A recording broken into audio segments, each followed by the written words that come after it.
and welcome to the special report from Worldview News at 3. My name is Mary Rose Gibson, and we have a very exciting program tonight highlighting the religion of Confucianism. Let's start by going to our field reporter, David, who has news about a developing current event in China. David?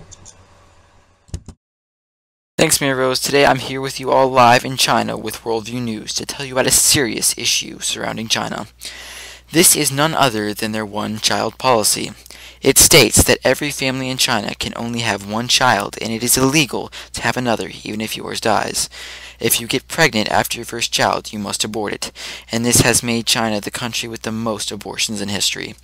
In the Chinese culture, it is the responsibility of the child to take care of their parents in old age, and it is considered dishonoring to their whole family if you lose that child. This policy has torn apart families and caused suffering for years.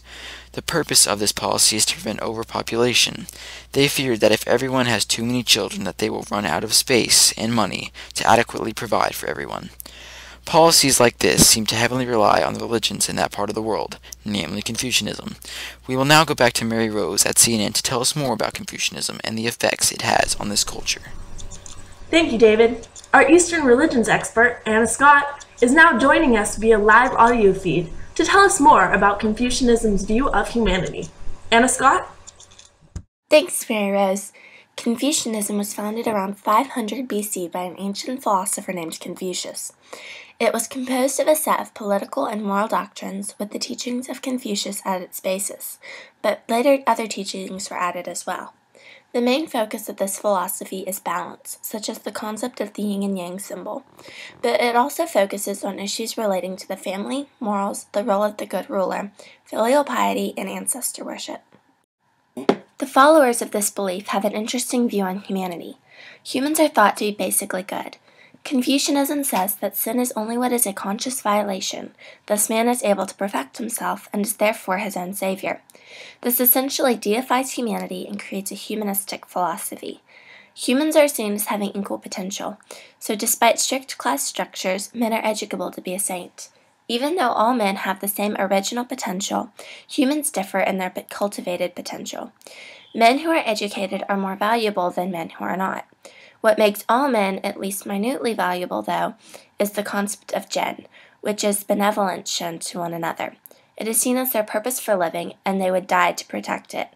As we can see, morality and honor are greatly emphasized by Confucius and his followers. Thank you, Anna Scott. The effects of Confucianism can be clearly seen in much of China's culture and beliefs. One of the effects Confucianism's view of humanity has on Chinese culture is the strict division of social classes. Although, as Anna Scott said, people are able to advance in social position, the classes are strictly unequal. There is a definite hierarchy in Chinese society, with a great amount of respect placed on the members of the higher classes.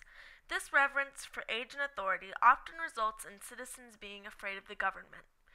On the top of the hierarchy are the gentry, which include wealthy landowners who study Confucian ideas and are the civil servants. The next class is made up of the peasants, farmers who work the land and live in small villages. The lowest class is made up of the merchants. Some of these merchants can become very rich, but are seen as lesser than the peasants because they are accused of making their living off of others' hard work. The emphasis on obedience to those in higher positions causes a lack of confidence to stand up against injustice, and so the government easily controls the people through Confucius' teaching. Another negative effect of Confucianism is the notion of the ideal man. People are pressured to think and behave a certain way. A person must be gentle, at the disposal of others, above personal ambition, and intelligent. Each person must have the correct priorities, with personal relationships at the top of the list. The ideal man possesses the 5 main virtues: kindness, rectitude, decorum, wisdom, and sincerity. Of course, it is impossible for anyone to meet these high standards because of humanity's sinful nature. However, Confucius believers must constantly strive toward a perfection they can never achieve. This state of mind is not unlike a works-based view of salvation. In this case, works are replaced with one's own self. In order to gain salvation, one must perfect oneself with no outside help. Another negative effect of Confucianism, which stems directly from the ideal man philosophy, is the culture of shame it has built in China. Confucius himself said that those in authority should lead people, quote, with excellence and put them in their place through roles and ritual practices. In addition to developing a sense of shame, they will order themselves harmoniously, unquote. The Confucian idea of face involves a person's honor. To damage one's so-called face is to be humiliated, and so, in order to keep one's face intact, and to avoid the shame that goes along with damaging face, many individuals and families try desperately to cover up any cause of shame.